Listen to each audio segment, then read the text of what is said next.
You've been following Palestine for a very long time. Oh, yeah. You've been very active in engaging the community and in, just keeping up to date with what's going on. And you've lived there. Yeah. You have over 2 decades of experience total, but researching it. You have education specifically in Middle Eastern politics. Is that correct? Yeah, that's right. Yeah. Okay. So I wanted to first introduce and say, what made you get into it? What's your strong connection to the Palestinian culture? We'll kind of go from there. We'll expand. So I grew up going to Catholic schools, right? And they teach you all about the Bible in Catholic schools, right? So you do religion class as one of your regular subjects.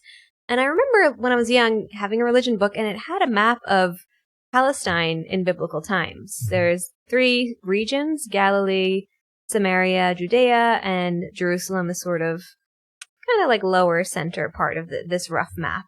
And it made sense to me. My parents would talk to me about Jerusalem. They would talk to me about back home. I didn't really understand my Palestinian identity that well when I was little, just because my parents and grandparents were very they were very intentionally vague about it. I don't know if you had a similar experience, but I feel like almost feel like the word Palestine is a little bit taboo. They would say back home a lot more. They would say, oh, Jerusalem, Ramallah, Amman. That's very true, actually. Right? Yeah. Because I think that Palestinians had a certain sense of defeatism. That we were defeated. Palestine was taken from us. But, when I saw this biblical picture, this map of Palestine, and I was like, that's where my parents are from. I know about that. They've told me how it looks, and I know all about it. So some people in my classmates, my friends kind of knew that I'm Palestinian. And so sometimes it was brought up in this context, with the Bible study. And then there was one class, I don't remember exactly what, but I remember telling a friend that I'm Palestinian. And she said, I don't think that's a country. And I was like, what do you mean it's not? Like, yeah, it is. What do you mean? And it was a country, definitely at some point. Yeah. And she was like, no, I think I heard about it on the news. And I was like, what? Really? I didn't know what she was talking about. And I was like, I actually don't know that much about it. So, I had to maybe ask a lot more questions of my parents, of my grandparents, about where we were from. And I think it really, what really hit me was when I started high school. During our orientation, we had to do this sheet that you fill out. That's my identity, all about me. And one of the things, it was kind of favorite food, favorite sport. So they had a questionnaire to introduce where you're from. Yeah, and you were drawing it, basically. You were drawing and coloring. I think you were coloring it in. Right. So there was an empty flag, right? And the teacher had a book of all flags of the world and was coming around to show people, what do you identify with? And I told her Palestine, and she just looked through the book and she's like, I can't find it. And I was like, what do you mean? And so she was like, is it something else? Is there something else I can look for? And I was like, no, it's only that's the place. I was so flabbergasted. I went home and I Google searched it. And this was back in the day when Google's going on the computer was an activity that you had to do. We didn't have smartphones. The cable to plug into internet? Maybe. I don't remember the line in. You had to disconnect your house phone and plug in the internet? I do remember doing that in my childhood. I think this might have been after. I think this might have been there was a modem, right? Okay, you had a I think so. I think by that time. But it was you had to log on to the computer and log on to the internet. And I Google searched Palestinian flag and I found pictures of it. And I was like, what the heck? It's on the book. It's not. No one seems to know about it in school. Yeah. Right. So that's when I started. At some point, I started following the news a little bit. I was in high school, so I was young, but I was actually taking some time to read news articles to learn about Palestine. And I think when I was a sophomore, in college, not in college, sorry, in high school, I think I did a paper for English class about something political happening in Palestine. And my English teacher was so impressed. He was like, oh my God, you're so aware. I'm so impressed to see a young person really aware of what's going on politically. And I was like, well, yeah, I want to understand what's going on in the place where I'm from and why people are telling me it's not a country. So that's kind of what got my interest started. So this was high school? This was high school, yeah. Where you wrote this paper? Yes, it was. I was a sophomore in high school, so I was probably 15. Oh my God. Yeah. And so your teacher was like, oh, he knew what was going on, clearly. Yeah. And you were already writing about it. Yeah. So what was the paper about? Kind of. Gosh, I think it was about, so it was 2005. There were a couple things that happened that year. It's very hard to remember. Well, so one thing that happened that year is that I know that was the year that Hamas was elected, right, in the Palestinian elections. And I think that might have been the year that the Israeli settlers were pulled out of the Gaza Strip. Pulled out? Yes, right. So I think, if I'm not getting the year wrong, basically there were only a few thousand of them that lived there. They had like best pieces of land there. They were known for having like a greenhouse economy there basically on stolen Palestinian land, right? And the Israelis pulled them out, sort of as you could say it was like they were framing it as if it was a gesture towards peace, because they're not supposed to be in any of the occupied territories anyway. Those are supposed to be for a Palestinian state, and they confiscated land to have Israeli Jewish people live on Palestinian land. These are known as settlers, right? Yeah, so these are known as settlers. Okay. Yeah. These are people who are trying to basically, they are claiming, this biblical sovereignty over all of historic Palestine for Jewish people. And they think that Palestinians don't belong there, that it's not God, God didn't give it to us, God gave it to Jewish people.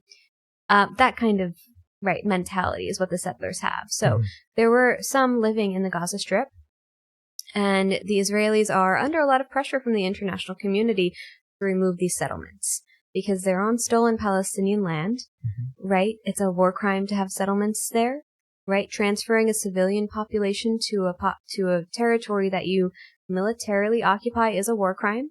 It's a war crime of colonization, basically, in international law. So they were saying, oh, we're doing this goodwill gesture. We're removing the Israeli settlers from the Gaza Strip. Little did they know that they were relocating them to the West Bank settlements.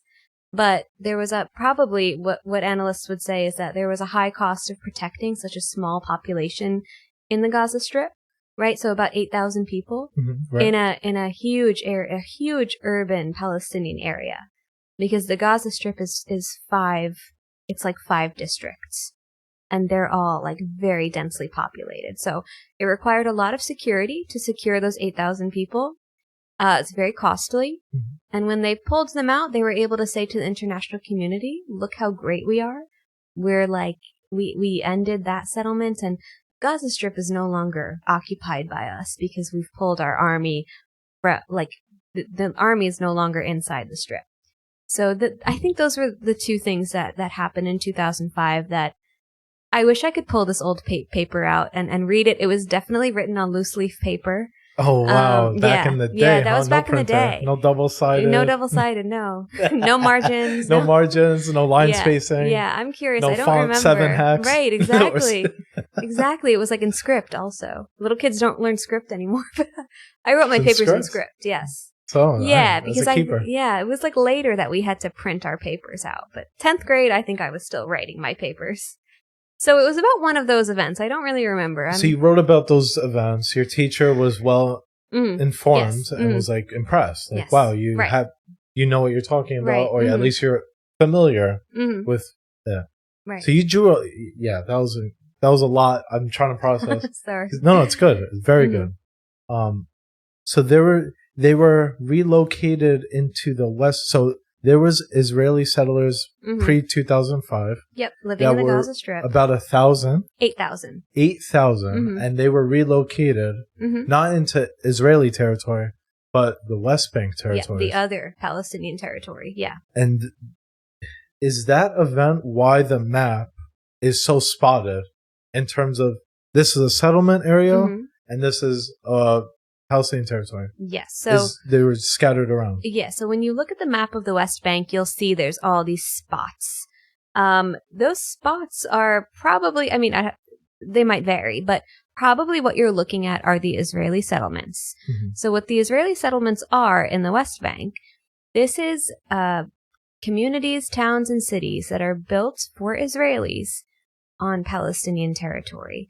It's a way of breaking up the Palestinian territory so that you cannot have a Palestinian state, because there are so many Israeli civilians, cities, towns, outposts as well, that are breaking up the Palestinian road system and the continuity of the West Bank, right? So we don't have a continuity of Palestinian life in the West Bank. I want to actually start, because that is so important. Yeah. That's so important that you highlighted that, the continuity, because I want to try to, let's see if we could picture this. Like, anywhere in the United States, you have neighboring cities. Yep. And you could travel through them. There's a road that exists between the two cities. Yep.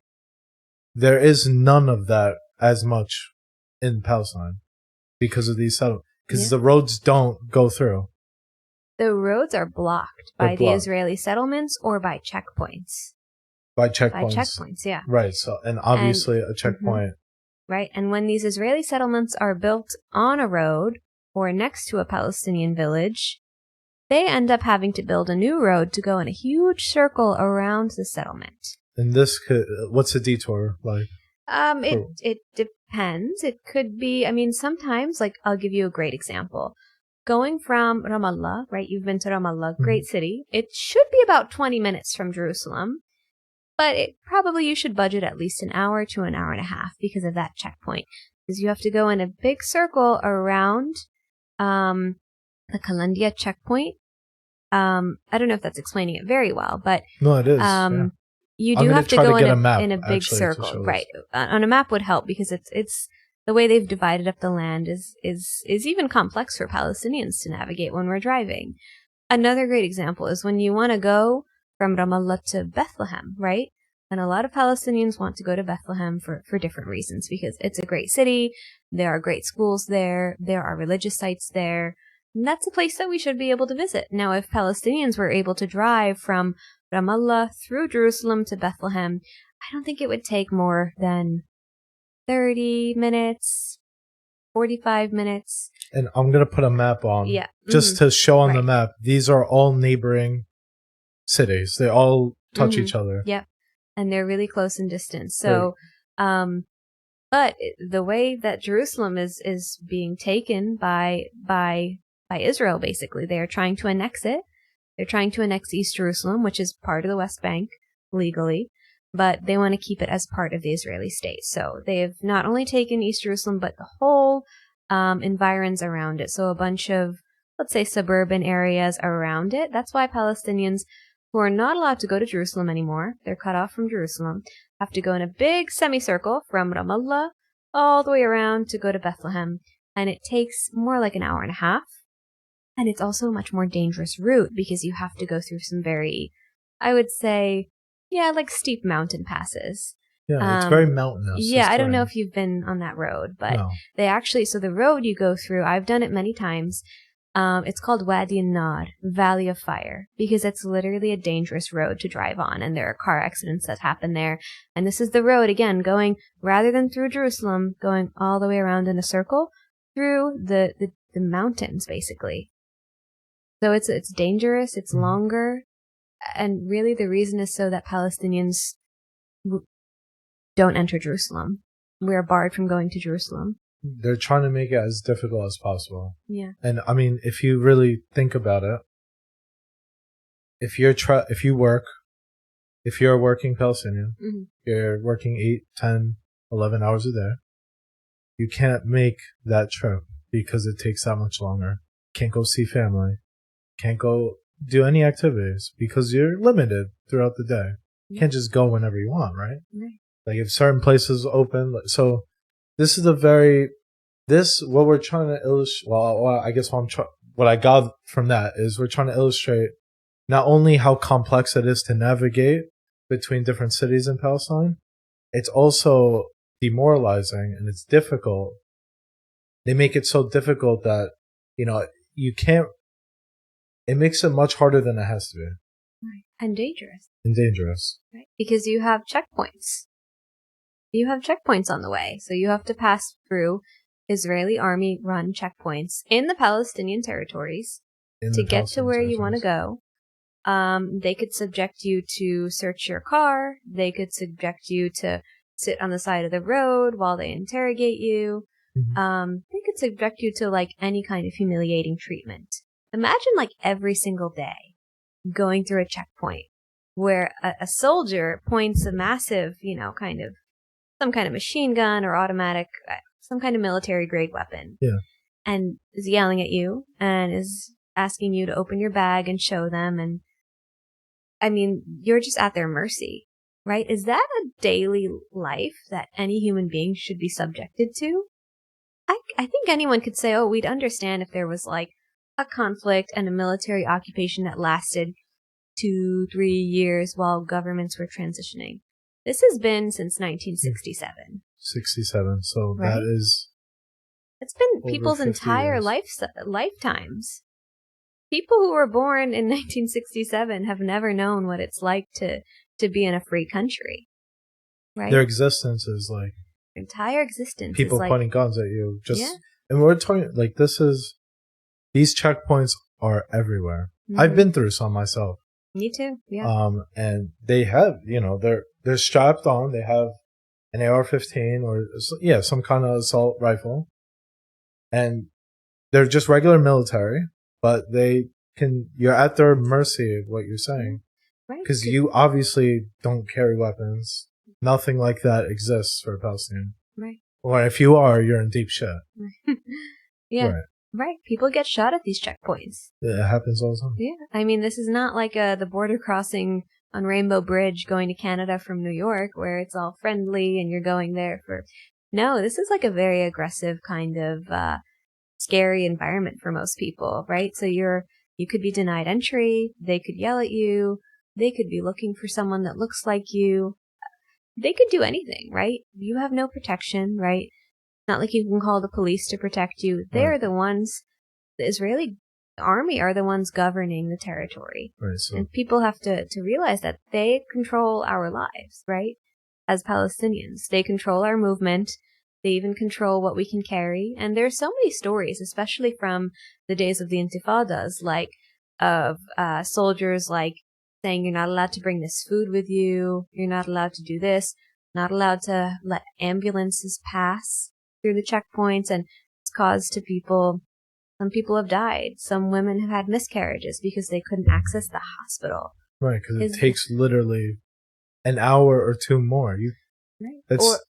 Or they could just be having you stop because they are being vindictive or something. Like you said, I think that paints enough picture. Like, if you're at the will, there's no police you could call it. Like in the United States, what happens if an unruly police officer pulls you over or whatever, and you think nothing went wrong? What's the first thing that you say? Let me talk to your supervisor. Bring him over. Right. There's some accountability. There's right? Some accountability. Something, right? Yeah. But at the very least, you could do it, right? I don't think I'd ever be in a position like that, but people are. In Palestine, you can't do that. There's no, you can't call anybody. You are fully at the mercy of however they're feeling that day. If they're really pissed off, you better not have attitude that day, because that will have a direct effect. And it governs so many aspects of people's lives. You want to study abroad? You want to study somewhere else? You actually need a military permit from the army if you want to go to Jerusalem. And if you want to exit the West Bank and go through like Jordan or something, they actually need to make sure that they're going to be able to return. Because if they didn't have an exit permit, they might not let them back in. They control all their movement, all their travel. You want to book a flight to go somewhere, you better get permission from the Israeli army first. So they are controlling every aspect of people's lives, right? Is an army. And it's not just any army. It's an army that has probably the most horrible human rights abuses that, I don't know, someone can tell me if I'm wrong, but for our generation, some of the worst things we've ever seen in our lives. We've seen them act in very vindictive ways, in very abusive ways. kind of celebrating all over social media all the horrible things that they do to Palestinians. I mean, just in the past 2 years, I've seen so many videos of them doing home invasions of Palestinian homes, right? Have you seen any of them? Where they'll tie them up and blindfold them in their living room and make them sit on the ground while they just kind of, parade around their home or do whatever. They're using the home as a military base, which I think is probably a war crime, right? I think you need permission of the family if there's any circumstance where you need to use a house as a military base. But they're not getting permission of the family. But not just that, they're getting into the home, embarrassing and abusing the owners, possibly looting. There's been a lot of looting that's been happening, right? And then they're conducting military operations from that person's house. What kind of army is that? Is there any accountability for that army? We can't get any justice or accountability as Palestinians. And it's been going on for so long, and they have total blank check to do whatever they want. And they're doing it. That's what they're doing. And so we talked about the freedom of movement, how it's very limited. We're trying to illustrate how difficult it is to do very basic things that you take for granted. This builds a lot of frustration with the people. Obviously, if you're living in circumstances like that, you wouldn't be very happy, to say the least, right. Or being fearful of your, life. These people have guns, right. And Palestinians can't have guns. You can't have guns, illegal. It's very scary when there is no police that you could call, and things can go wrong. They're human beings after all. Things can get heated in a very short amount of time. The Israeli soldier might think you have a weapon. We see this all the time in America. Police people, if, when police officers give very clear instructions, put your hands up, and they don't listen, they're nervous, they might pull into their pocket, and unfortunately they get shot. Right. It's very unfortunate, right. But it happens, and it shouldn't happen as much, but sometimes people pull out guns. But in circumstances like this, there's no, you're not calling any police officer. This is happening in some cases your home. Or you have your whole family in the car. You're trying to just pass by. And they can hold one person up for a very long time. And everyone, you're just waiting. You're sitting in your car. And you can't even turn back. And so you're kind of stuck. You can't just, you're kind of on cliffs in some places, right? Where these checkpoints are. You have to see the map in some of these checkpoints. They're really, you can't turn back. You're stuck there. Yeah. Some people are camping out in their cars. Because in the past 2 years, Israel and the army have gotten so, I think, out of control. They've been letting people stay at checkpoints for about 5 hours without just letting any cars pass. Just because they can, because they want to. And I've seen people saying, I couldn't get home last night. I had to sleep in my car in the line at the checkpoint. And where's the accountability? It's this has been going on for so many years. Decades. We're not talking 2 years. Yeah, no, we're talking decades. 5 decades. Yeah, right. Just from 67. Right. But obviously a lot before happened as well. Yeah. Under some sort of occupation from 48. Right. Yeah, from 48 was when the ethnic cleansing started, right? That's because they said we want this state to be for us only, because we think that's how it was in the Bible. Actually, the Bible wasn't even like that. But it's really just their desire is to have an ethnically pure state. They want to make life hell for Palestinians. And they ultimately just want to drive people out. Right? That's why they're doing these humiliating antics and tactics and killing young men a lot of times, right? What better way to demoralize an entire family and encourage them to leave, right? Yeah, it's very rough. Yeah. I mean, there's not a lot of words that could describe a scenario like that. That happens, unfortunately, too frequently. It's very dim. There's a lot of unfortunate things going on. I personally would like to see peace between both Israel and Palestine.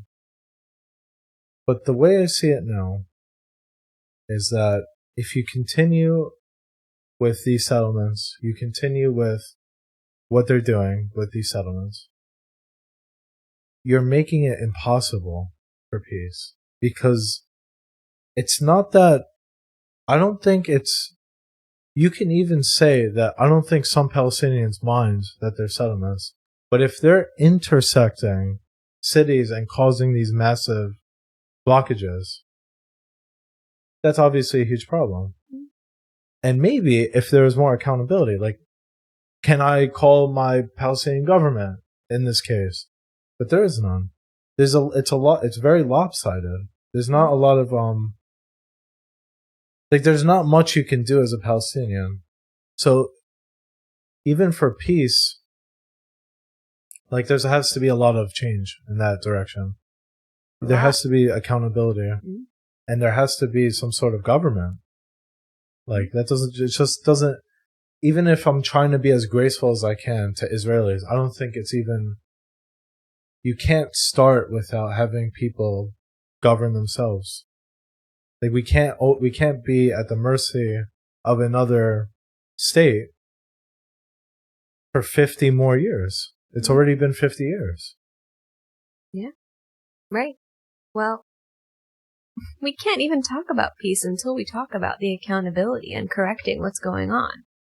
It's hard to imagine peace right now, especially with this genocide going on in the Gaza Strip, which is cut off from the West Bank, which is another Palestinian territory going through everything we just talked about.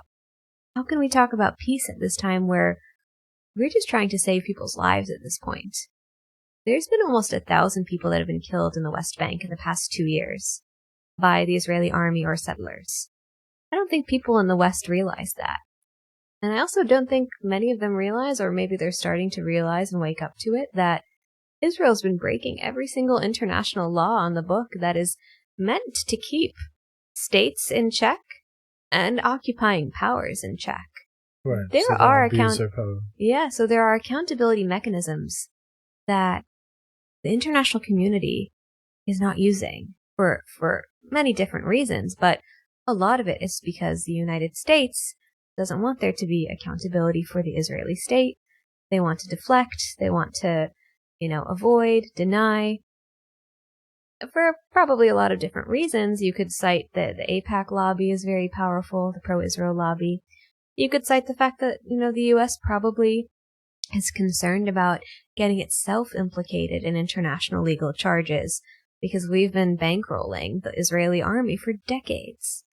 And we're bankrolling this genocide. So if the U.S. allows, Israel to be tried in these courts, they're going to implicate themselves as associates because we've been backing them. But at this point, it seems they've dug their heels so deep in the sand.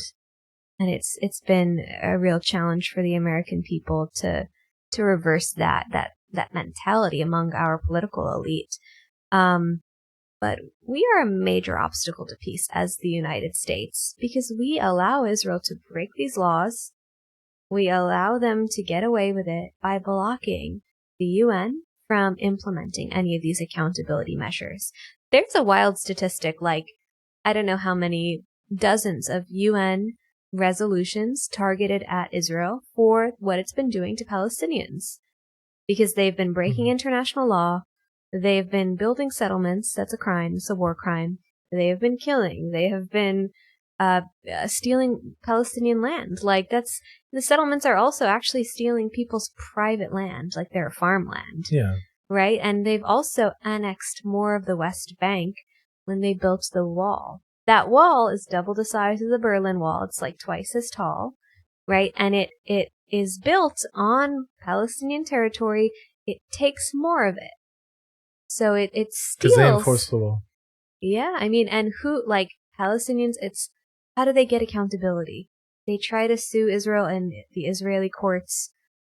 It rarely ever works. And even if the Supreme Israeli Court says, yes, the army has to withdraw, or you can't build the fence here, you can't build the wall here, they don't listen. The army doesn't actually follow what its own courts, dictate or mandate to it. They continue to do whatever they want. Same goes for the settlers and settlements. They do whatever they want. They don't really recognize these laws. And there's just no accountability in the Israeli system. When you look at Israel as a state, you have to just, I think people really have to realize that from the founding of Zionism, right, what the Zionist movement wanted was, we want this exclusive state for us, for our people. We want to be, like, safe. We want to have, like, power. We want whatever, like, whatever that you think a state entails, like, makes you feel good, makes you feel connected, makes you... Sure. Yeah, so, yeah. There was just this inconvenient thing that there was actually a country that already existed there. Right. A country called Palestine. Yeah. Right? And as much as they tried to spread this propaganda saying there's no such thing as Palestine, like, we have, like, history tells us from the time of the Bible up until when the British occupied Palestine, it was always called Palestine, even in the time of antiquity. We have my great-grandfather's passport is a Palestinian passport. It says British passport for Palestine, because Palestine was a country under British mandate, and it was supposed to become independent, right? And it was supposed to be a state for all the people who lived there. So that included Palestinian Arabs of different religions, right, and Christian anybody else. And Yeah, Christian, Muslim, Jews, Jews as well as Druze. There are also other groups, Armenians.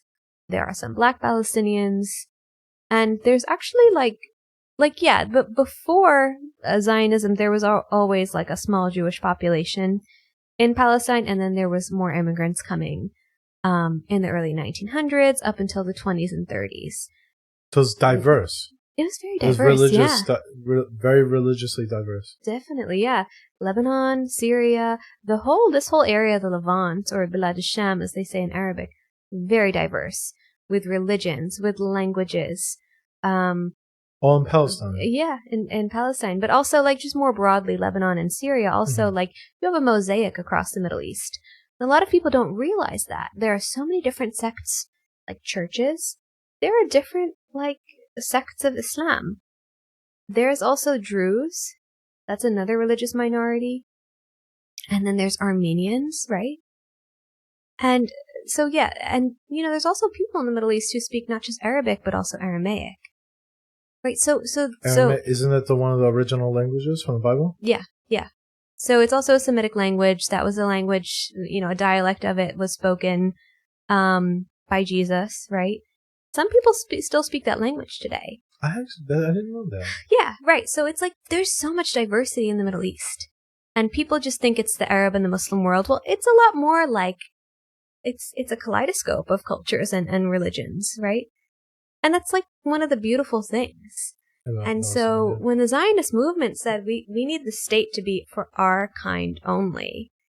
That's where we had that's where the problem is. Yeah, and so they lobbied Western governments, they stockpiled arms, they formed militias, and actually in those days in the 30s and 40s, the Zionist militant groups were the terrorists, right? Under the British Empire. They were attacking the British Army. They were attacking Palestinians, right? They even bombed the King David Hotel. This is like a very famous, I think, event that happened, that the Zionist, like, gangs, we could say that they were terrorist gangs, and the British considered them as terrorists. They bombed the King David Hotel and killed, I think a few dozen civilians. But they wanted to push out the British, form their own state. But then they had this problem of the fact that, well, everyone who lives here are Palestinian Arabs. Mm-hmm. So what did they do? They got their military together, their militias, right? They had been surveying the land for years. This is all detailed there's a bunch of books that talk about this, but there's one really good one by Ilan Pappé called The Ethnic Cleansing of Palestine, where he talks about how they surveyed the land, they surveyed all the villages, they took aerial photographs from airplanes so that they could understand the layout of these villages. And starting in 1947, they started this ethnic cleansing campaign where they went village by village by village, and they pushed people out, they lined up the men and executed them. They did all kinds of horrible atrocities. And I just can't help but think that this group that did that, it's like they never stopped doing that, right? That actually became the apparatus of the state. Those terrorist gangs became the army. They converged and became the Israeli army in 1948 when they declared themselves a state. Mm-hmm. And so they weren't able to ethnically cleanse everyone from Palestine. And the UN said, okay, we need to stop this violence and fighting. The fact is that, like, Palestinians didn't really have arms, very few, right? Mm-hmm. Because under the British, they weren't allowed. The British actually this is back were... in the 1900s. You're talking Yeah. over 100 years. Yeah, so, well, in the 1930s, there was something called the Great Arab Revolt.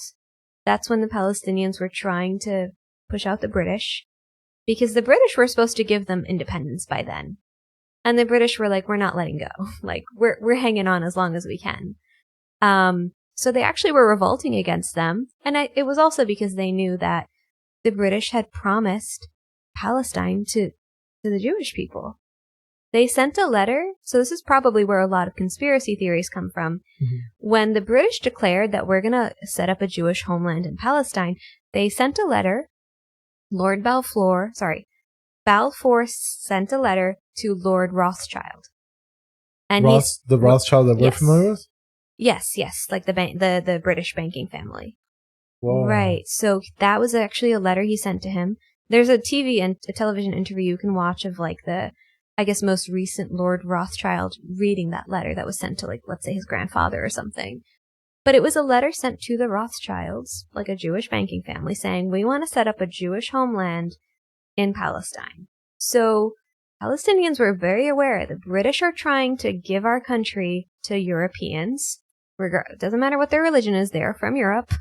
Mm-hmm. That was the plan. And these people coming from Europe to Palestine were escaping maybe persecution.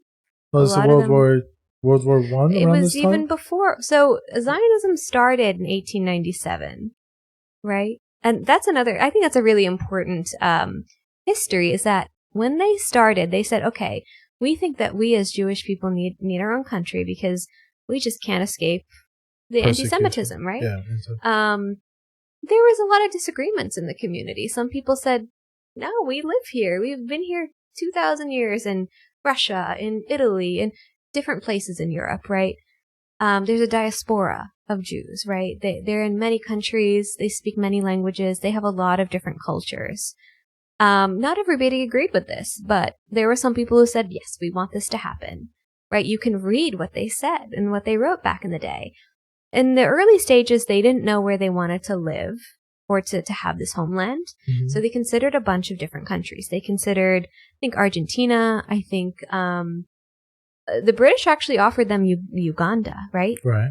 And maybe Madagascar was considered. So a bunch of places were considered. And they said, you know what? We think Palestine makes the most sense. Like, that will, like, because of the biblical connection, that would encourage people to go there rather than a different place. This is 1897 or this 1900. when they're thinking where to go. Yeah, when they had, like, these original, like, Zionist Congress, like, these kind of international meetings. Yeah, so they said, okay, Palestine makes the most sense. Let's do it. And for, like, probably 20 years, they tried and tried to convince people to move to Palestine. First 20 years, I think they only had a few thousand people convinced to go there. Right? So it wasn't working out that well in the beginning. But then in 1917, when Lord Balfour, was it Lord? I'm not sure his title. Balfour, when he wrote the letter to Lord Rothschild and said, we're going to set up a Jewish homeland for you guys in Palestine. That may have been what galvanized the movement. But what really like picked up that immigration a lot more was the beginning of World War II, right? Mm-hmm. So in the 1930s, when Hitler came to power, and a lot more people were feeling that persecution, that danger was getting closer and closer to them. So more people did start fleeing Europe and start fleeing from the Nazi regime, which were expanding in Europe. Mm-hmm. And they made it clear there were people that didn't fit in their Aryan race society. They said, we don't want Jewish people, Roma, like Romani people. We don't want homosexuals. There were a bunch of people that they targeted, including Catholics as well. So they had a lot of targets. Probably Jewish people were number one on that list. And so that brought a lot of people to Palestine. And that's fine. Like, there have been other genocide survivors that came to Palestine, like the Armenians. So the Armenians fled the Turkish genocide by the Ottomans, right? And that's why there's so many Armenians in Jordan, Palestine, Syria, and Lebanon. because they were fleeing from the Ottoman Empire. They were probably fleeing from present-day Turkey. Right, so these people came into... You know any Armenian Palestinians? I know of a bunch. They speak Armenian and Arabic. And Really? I think it's super cool. Yeah, because I think there's a handful around the U.S., but there's a handful of families in Ramallah, in Jerusalem, I think in Jaffa. My grandmother told me that when she grew up in Jaffa that her neighbor was Armenian. Mm-hmm. So there's a pretty, like, I don't know, there's a sizable community, let's say, of Armenians in Palestine and other parts of the Middle East. And actually, Armenians have had a presence in Jerusalem, I think, for almost 2,000 years, because they've always had a presence at the Armenian Orthodox Church in the old city of Jerusalem. So there's always been a small community there that are still connected to Armenia. They speak Armenian. They have Armenian schools and churches. Mm-hmm. But then, an influx of people came who were fleeing from genocide and settled in Palestine. And there's, like, nothing wrong with that at all. Like, that's completely normal, right? That you should be able to immigrate, right? You should Especially be able to immigrate. During war times. Right, yeah. Like, you want to start over in a new place, that's great. And you can actually do that and maintain your culture if you want. You can assimilate if you want. But the difference with Zionism is that they said, we are not going to assimilate. We're going to make our own country. And this country that's already here, we have to erase it. We have to make like this country never existed. And that's been part of their mission, right? A couple other interesting things is that when they originally, presented this map to the British, like, this is what we want to be our new country. And it included the Sinai Desert, so all of Palestine, and then about maybe a third of southern Lebanon, big chunk of southern Syria, and then a big chunk of Jordan, so like the east bank of the... So way bigger than... Way bigger. So they said everything that's talked about in the Bible should be for us.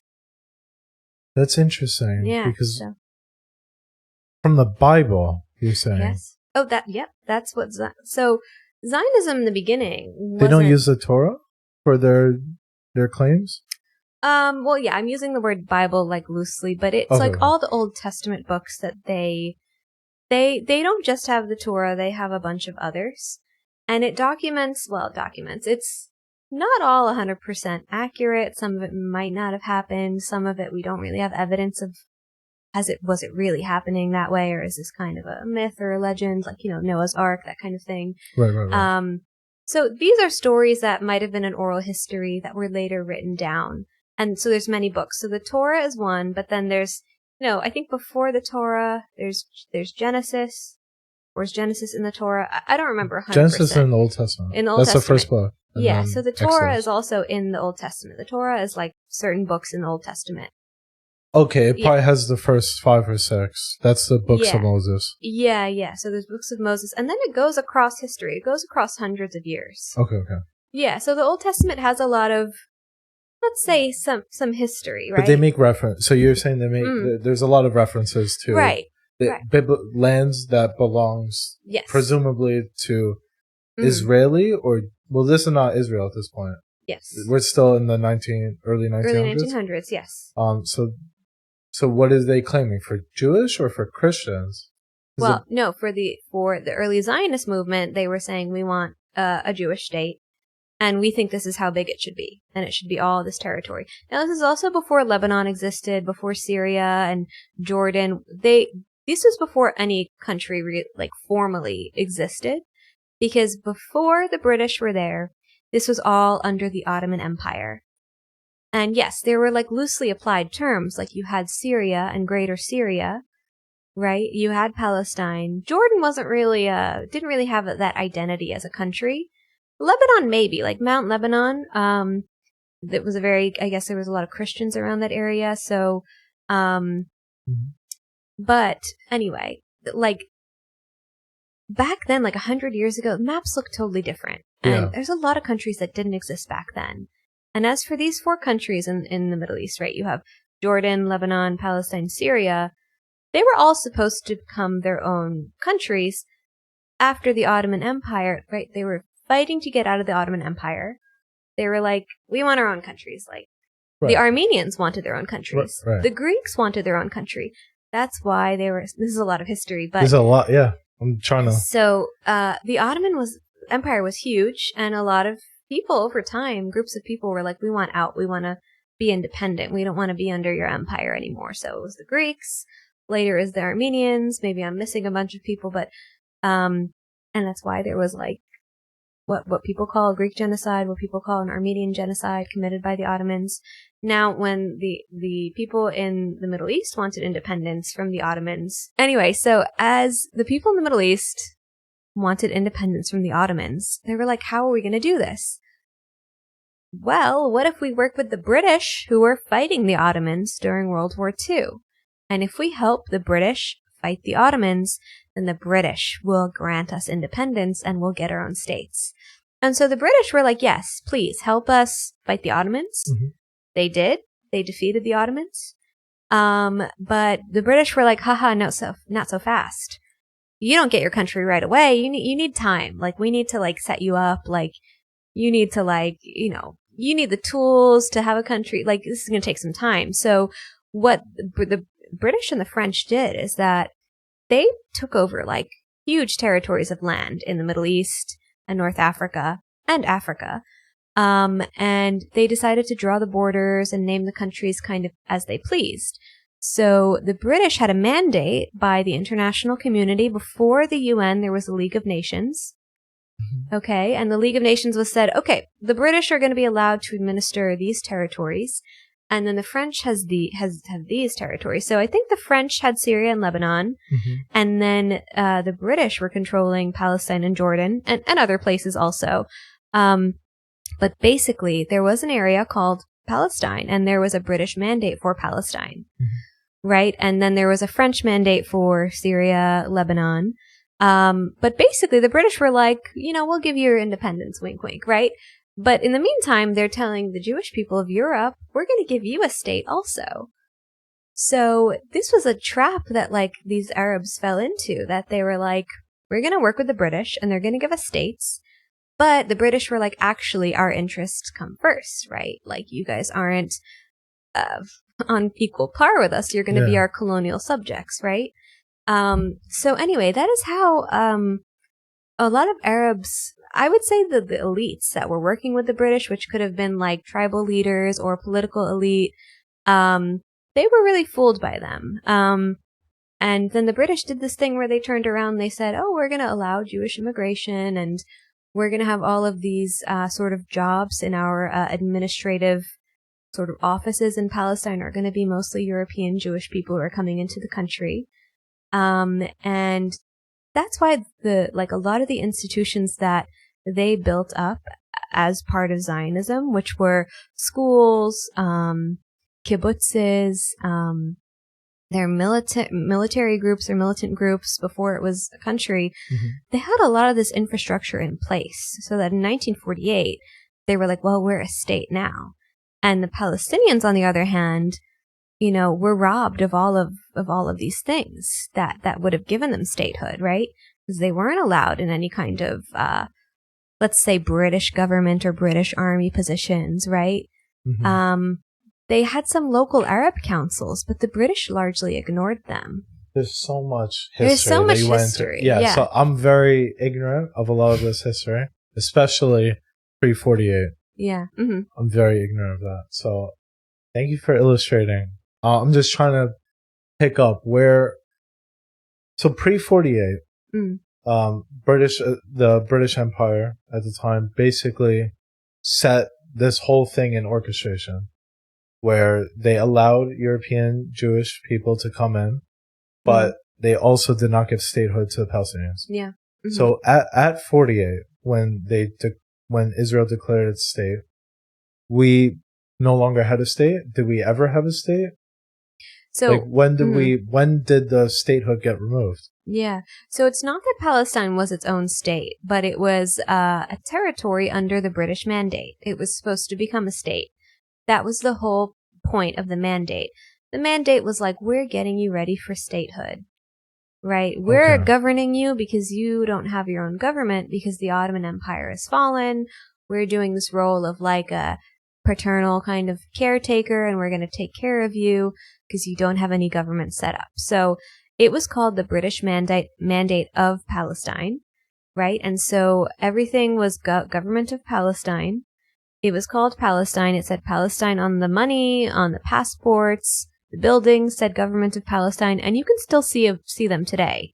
Mm-hmm. If you go into modern day Israel, you can see government of Palestine on the buildings from the British time. So it was supposed to be leading to Palestinian statehood, right? And that's what Palestinians were pushing for. So in the 1930s, when the Palestinians were starting to revolt against the British, it's because they were like, hey, these guys have promised our country to Europeans.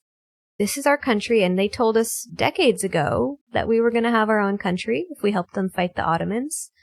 Now we're getting, screwed over, for lack of a better term, right? We're getting hoodwinked out of our own country. So the British really cracked down really hard on them. They searched homes. They took any guns that people had. They hung a lot of people. They, executed a lot of Palestinians who were revolting against the British. This was in the 1930s when there was just massive immigration starting from Europe, people fleeing from the Nazi regime, right? Palestinians were already there.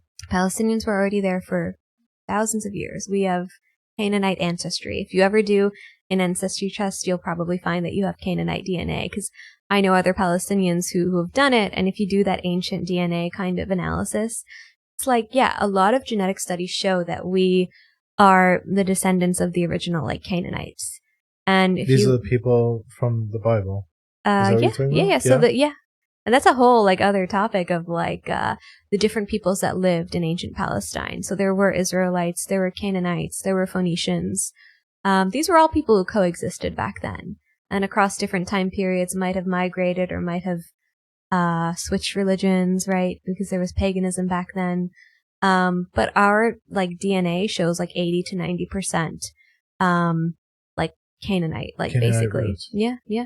This is I did a deep dive one time about Palestinian ancestry. But the genetic studies overall say 80 to 90%. That's so interesting. Yeah. I never knew that. Yeah, it's super interesting. I'd like to do one just to see. I want to, but I'm also I don't want to give out my DNA. Well, the privacy about all these data leaks. Yeah. But I have a friend who did it, who's from Birzeit, who's it's my dad's village. So I'm assuming I have very similar DNA to that guy. Yeah, at least half. Yeah. Right.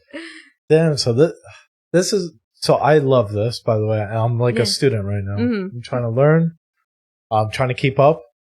But this is what I was afraid of, is that I'm going to be very ill-equipped to, I'm processing. It's not leaving me a lot of time to ask the good questions, because you are just talk forever about this. You have so much knowledge. Let's jump back to modern day. Mm-hmm. So a lot of this obviously comes from history, and there's a lot of struggle that the Palestinians went through, and I don't think we've said the Jewish people obviously had their own set of struggles. I think we'd agree. Mm-hmm. But what do you think fundamentally is what's the biggest thing that keeps us fighting? Well, it's the system of domination that the Israelis have over Palestinians, right? If they would just integrate us and give us equal rights as citizens in the same state, doesn't matter what the state is called. It's really about human rights and equality, but the fact that they are dominating Palestinian lives, right, rather than treating us as equals, right? So it's a form of supremacy. I think if you had to boil down the whole conflict into one thing, you have to actually, when you look at political conflicts, you have to remove the identity stuff, right? Because politics is really about power, right?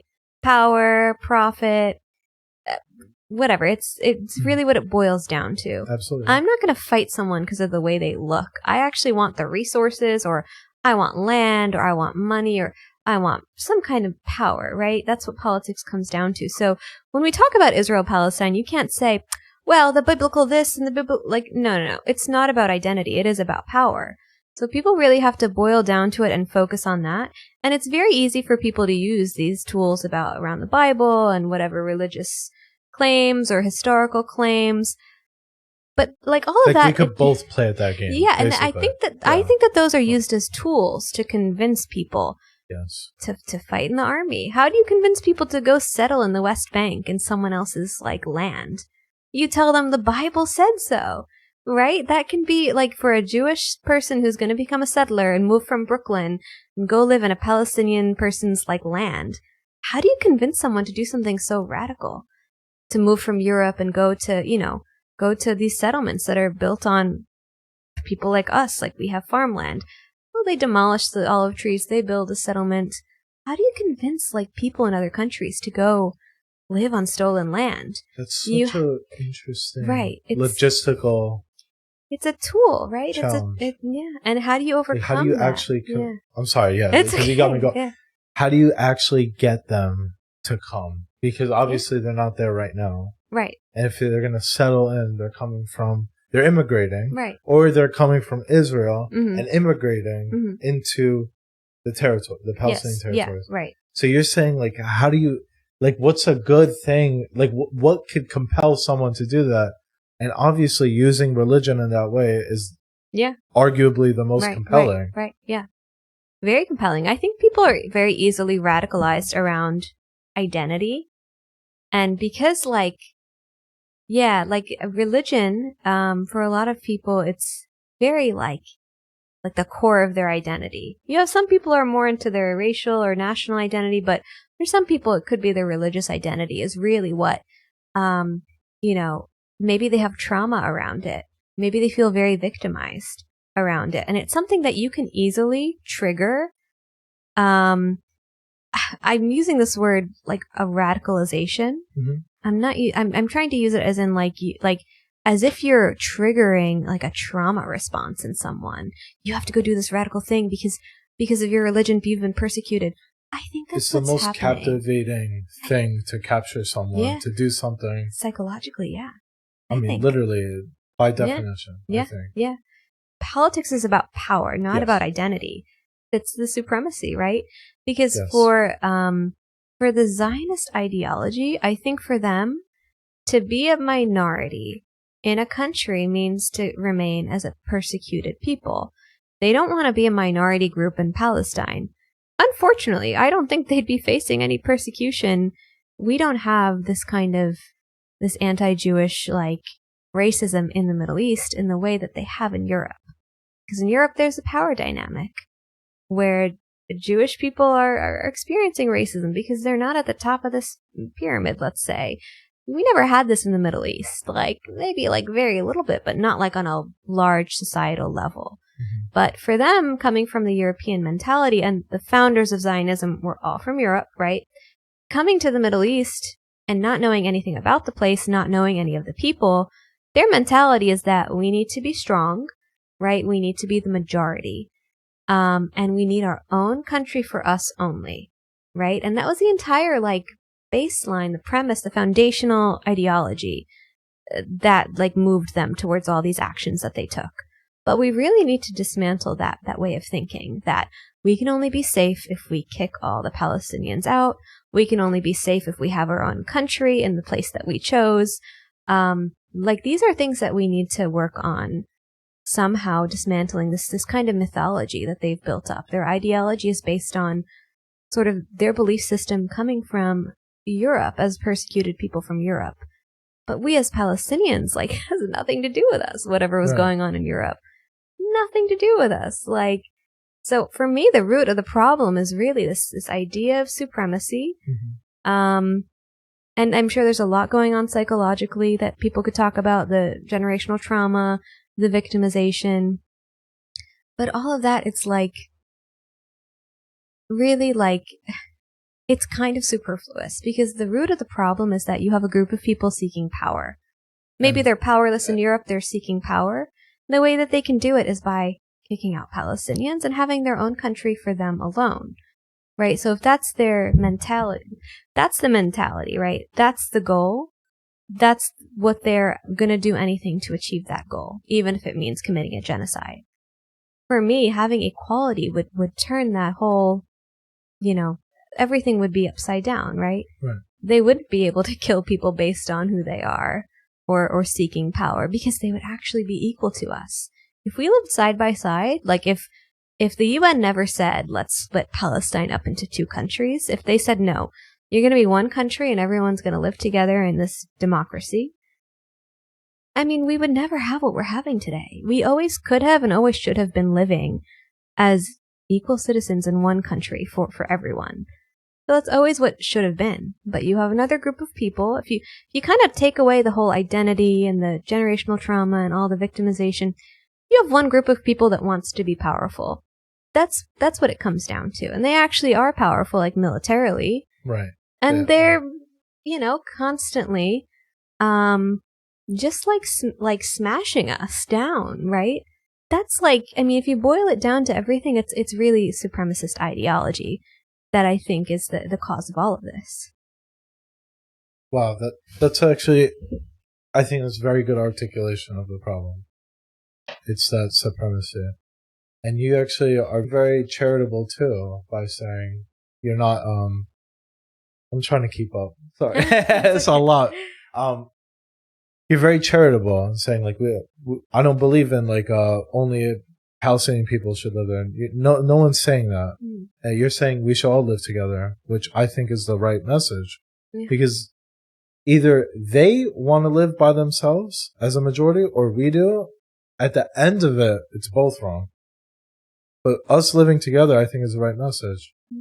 We're all Judeo-Christian and Islam are very similar religions. It's all the same ancestor, right? Abraham. Yeah, the same ancestors. And yes, there are core differences that makes one Islamic or one Christian or one Jewish. That's true, and that's, you can argue those differences in the religion, but there's a lot of similarities. And I think we should focus on the similarities to unite ourselves. I think instead of using religion as a way to ever conduct anything unethical, like what's going on. Unethical is putting it lightly, but we'll just keep it unethical. It's a misuse of the religion. I don't think any of these books tell you to do that. Yeah. None of them. Yeah. And when you misuse the book, it's the ultimate reason why a lot of people are not religious today, is when you misuse religion. Yeah. It's like the highest form of justice you can give yourself, or justification for whatever you want to do. Right. This is why, I think that there's so much in common with those 3 Abrahamic religions, as they're called. Yes.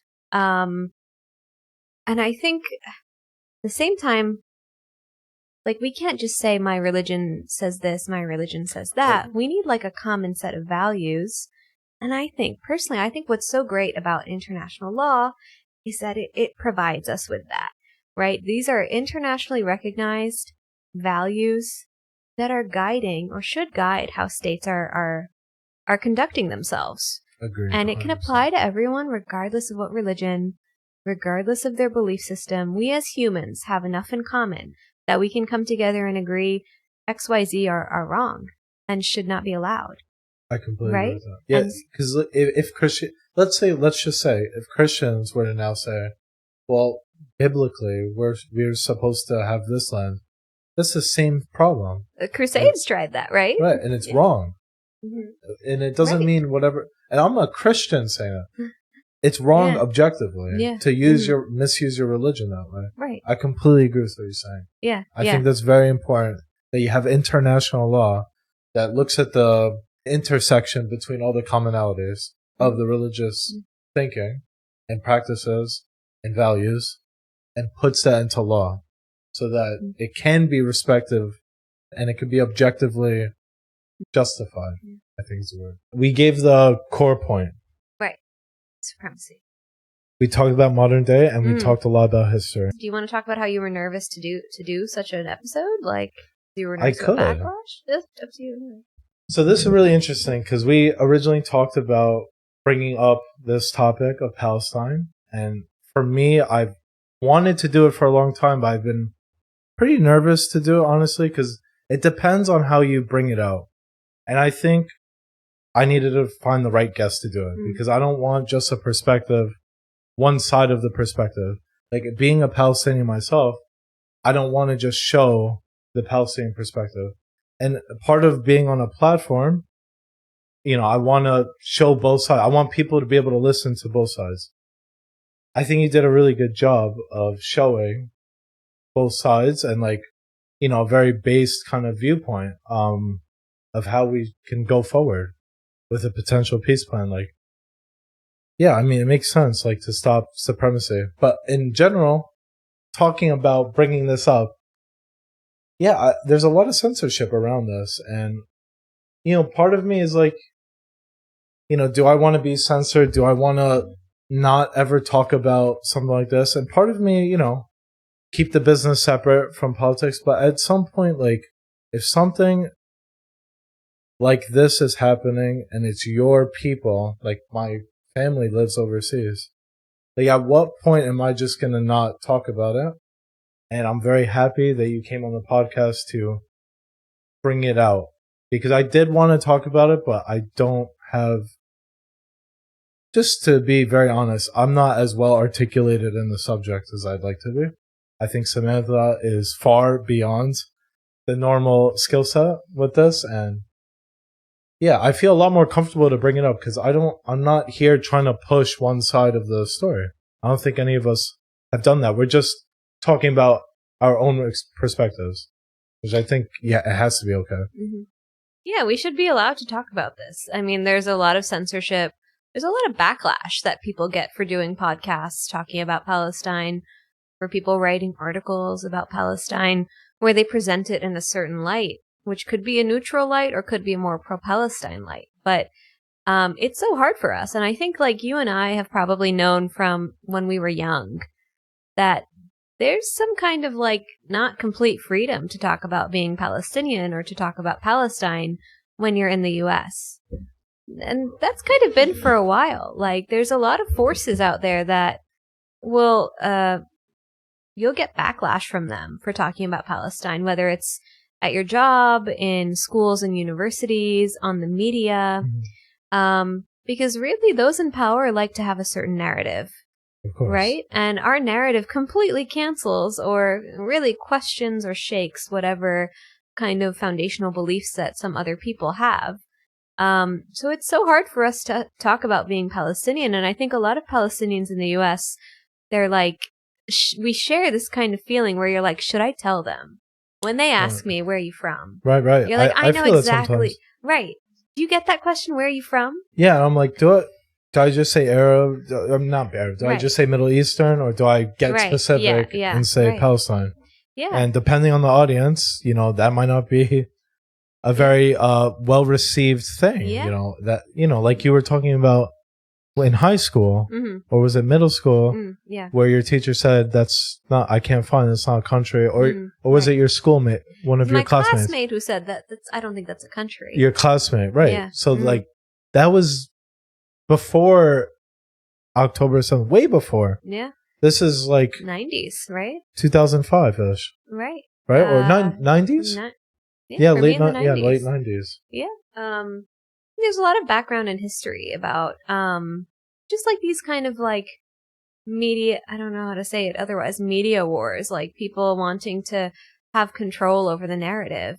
And for us as Palestinians, just our very existence is somehow threatening to the Zionist ideology, because a big founding myth that they sort of propagated to Jewish people in the early 1900s, encouraging them to come to Palestine, was that this is a land without a people for a people without a land. How very lovely and convenient, right?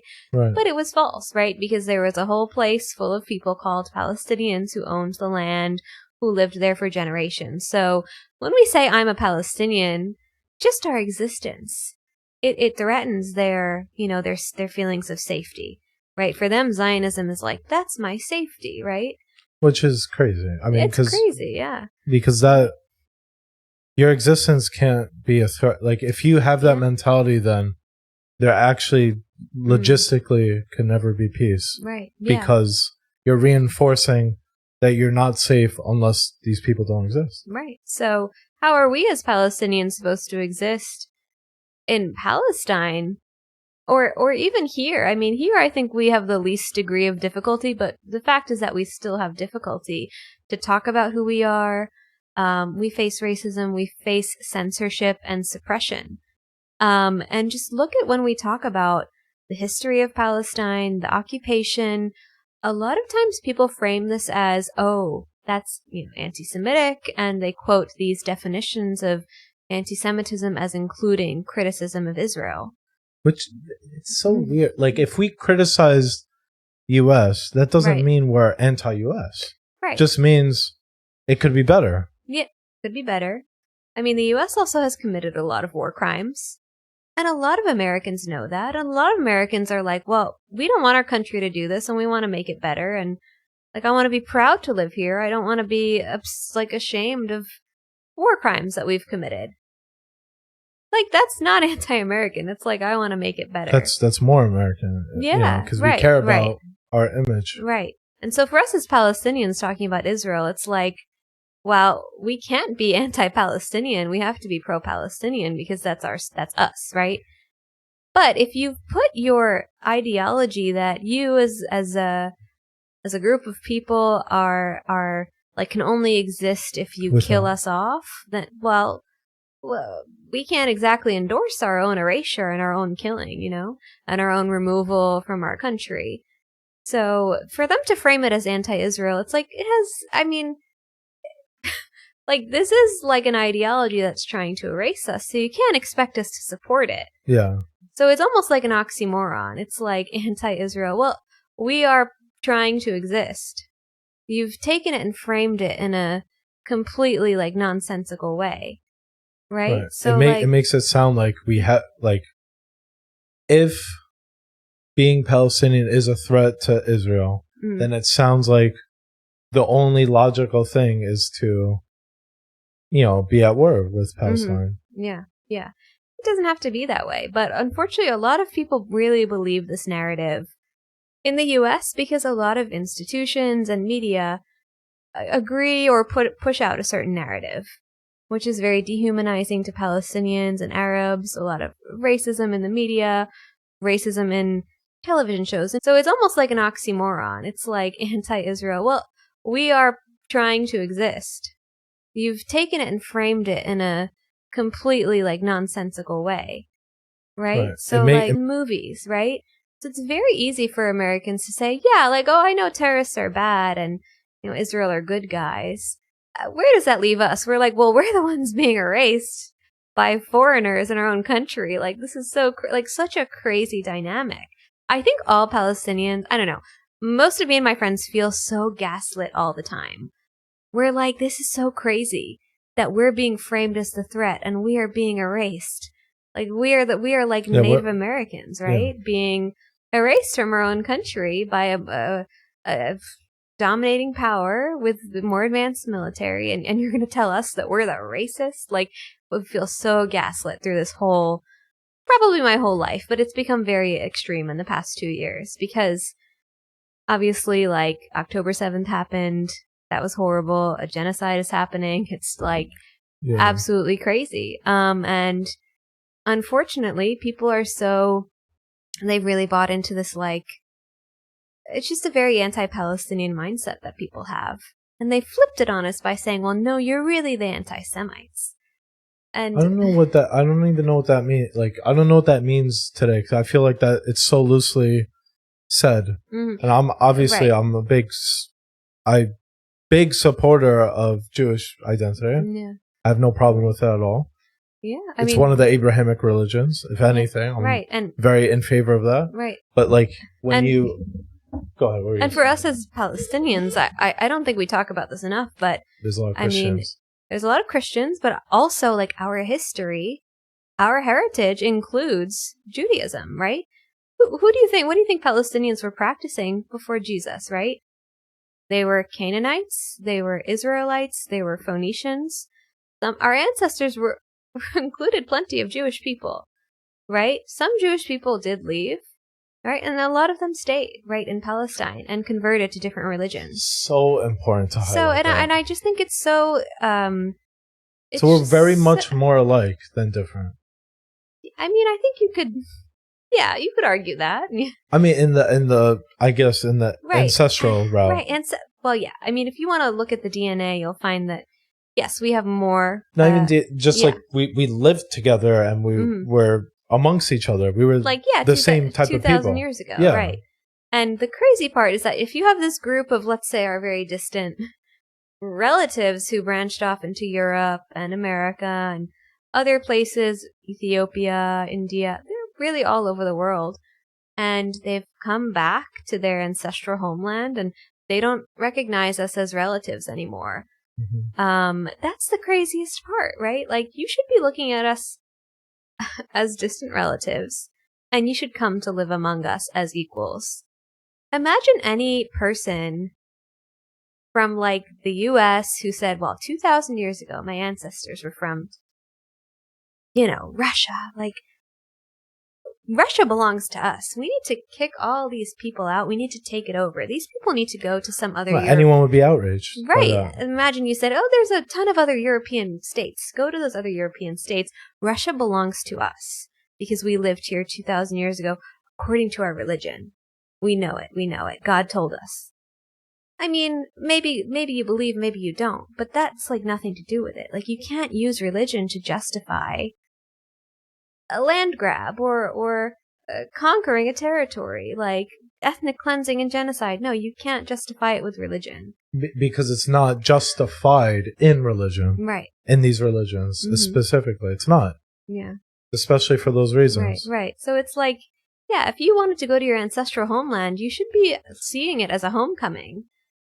Coming back to like where I think I came from 2,000 years ago, these should be my people in theory.